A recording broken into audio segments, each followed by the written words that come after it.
Has the combined fleet of OSM and Thome already overtaken that of the current market leader? We're close to. We are closing in on competition. All right. But if we combine the two fleets, we will be responsible for the management of 1,000 vessels, approximately 1,000 vessels, and that is when we add the vessels that we manage, where we have full technical management, and the vessels where we have crew management. That takes us up to a number of 1,000 vessels in total. And if we compare us to competition, I think the correct answer would be that we would be, the rank would be probably Anglo-Eastern number 1, V Group number 2, and OSM Thome number 3. So we have climbed a number of, of positions on the ranking list following this merger. How are the two organizations' relationships before the merger? How long did it take for the merger to be finalized? You know, to merge two companies like OSM and Thome, it is actually quite complex because we have many offices and many jurisdictions, quite a number of services. So it is quite complex, and it has taken quite some time. It's been a good process, but you know, you need to spend time to do it properly. So this has taken us several months, and so we are very happy when we concluded this yesterday evening, 7:05 Singapore time. So what impact would the merger have on our seafarers and onshore personnel?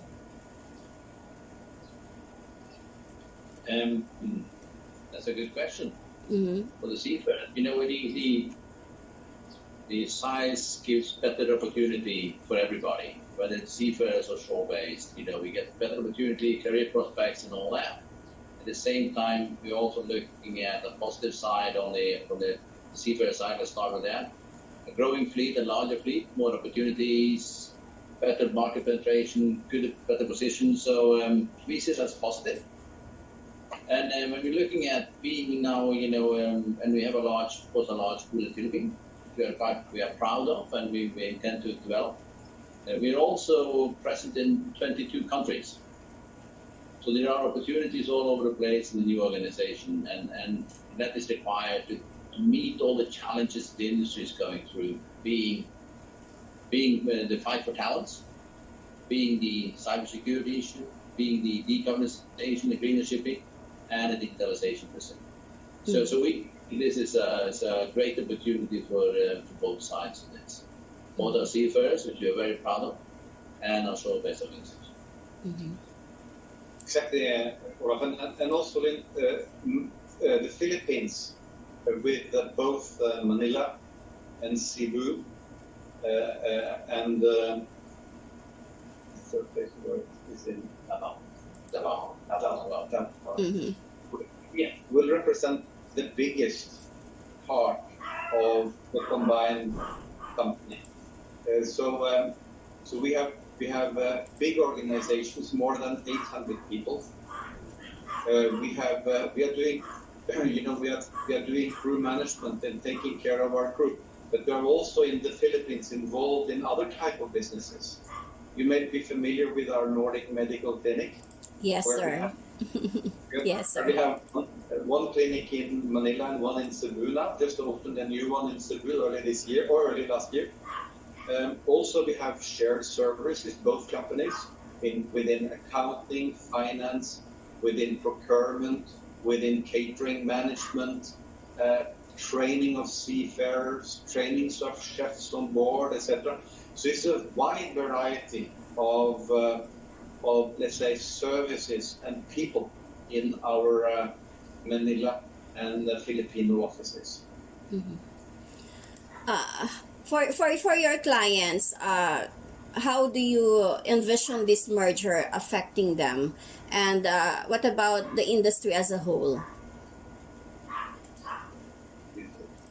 I think overall that this merger should be very positive for our customers, because our customers will demand new services, and they're dependent on ship managers that can provide these new services. And our business, not only ship managers but also ship owners, face a number of new challenges, new regulations, and it's important for ship owners to work with a ship manager that can actually deal with all these new requirements. And our view here is that you need size, you need financial muscles to deal with this, because we need to invest not only in systems and digitalization, as Olav just mentioned, green shipping, etc., but we also need to invest in our people. That takes resources. Size gives more resources, and it's therefore positive for our customers. Mm-hmm. That's one aspect. So combining the two companies, in our view, will increase the profitability, the overall profitability. As a combined entity, we will be more efficient and also more profitable than we can be as two individual setups. Mm-hmm. Do you perceive any downsides or difficulties in the merger? We don't foresee difficulties other than, it always takes some time and hopefully some good discussions, to do a good integration. So our focus now on 2023 is really to focus on making a good integration. But, we have started a little bit, we have started planning a little bit. We can't execute because we are in this competition filing situation right now. We need to file these to competition authorities, so there are limits to what we can do. But we have been speaking to each other. We have a good atmosphere, good and creative atmosphere between the two companies. So I'm sure we will find and agree on good solutions going forward. That's the least of my worries. And in terms of redundancies, etc., that you asked for, that's not really the topic that we focus on today. Today we are more focusing on, how can we build a strong organization? How can we deliver better services to our customers? And how can we sort of create more opportunities for our people? So I think together we will be stronger and we will be more profitable. Mm-hmm. Anything more you'd like to emphasize, sir? How would this merger aid in addressing the industry's complicated challenges? When we add these two teams together, what we see is that we will, personally, I'm a very strong believer that we have a lot to learn each other, because we are two different companies, we are two different organizations. Thome has a lot of strengths, maybe where we are weak, maybe we have some strengths where they are weaker. So together we will be stronger. And one of our slogans in OSM is that it's all about people, and it really is all about people in this business, because we need good competence, lots of various types of competence to manage this business. So I think together we will be much stronger, and I think that's a major thing.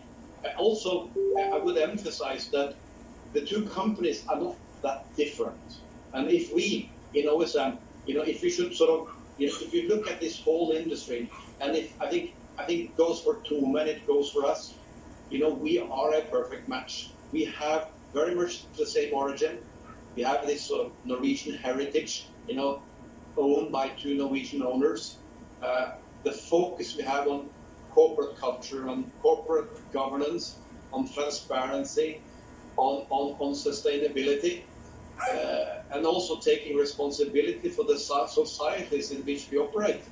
There we are similar, and I think that's very, very important. And by the way, to your previous questions, I think it will facilitate the integration between the two companies, because we are not that different.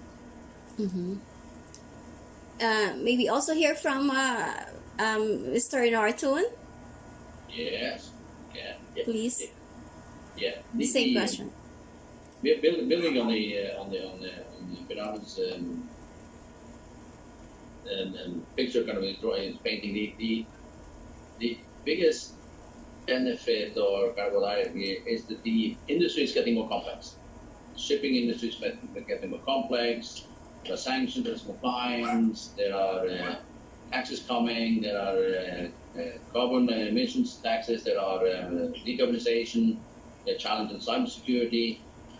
With the strength of this the strength of the new company is the presence, the footprint is increasing significantly, and that means that we are able to meet up on customers' doorstep quicker and better. The other part is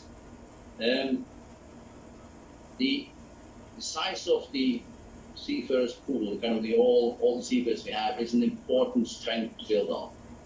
We need to individually we most likely manage it, but we can do it much more efficiently when we are together, building that capability that we need for the future. It's not all about technical solutions. It's building the capability into the people, how to operate in more complex environment. When we're not going for a dual fuel or alternative fuels or all that, we need a better way of handling that. We need a better way to educate. And we can't lean on the academies to churn out more, what you call more seafarers or more officers to train in all the different, for example, fuel types. So I see this as a great opportunity for us as a combined company to step up and take that challenge head on. Because there's no doubt in the changing environment, in the decarbonization of alternative fuels, we need a new set of skills, particularly at the seaside, on board vessels, and definitely in the office. And that's, I think, it's the biggest benefit we can draw on this as we speak today. The other part is, when we merge and when you put together two companies, you also find opportunities, find new revenue streams, you find new ways of generating ideas and getting new service online, and that's the other strength. We shouldn't underestimate what we do. Now, please, I'd like to focus on the Philippines. Anything you would like to emphasize in with regards to hiring our Filipino seafarers? Your concerns? Any wish lists do you have there, sir? Yeah, I think we have a wish list. I think that's fair to say, or at least maybe you should call it an ambition, because we have the OSM Thome has a crew pool of Filipino seafarers of 14,000 seafarers. That's a big number. Currently and today, 8,200 seafarers is out sailing for OSM Thome. If we look at this figure, roughly, I don't have the combined percentage, but if I should make a guess, maybe 20% are officers. So one of the challenges that we have, and one thing that we would like to work on, is to have more Filipino officers. And that's something that we would like to focus on going forward. Other than that, we are happy to be in Philippines. It's, as I said, our largest office. So we will just continue our efforts to be there to do the variety of services that we already do there.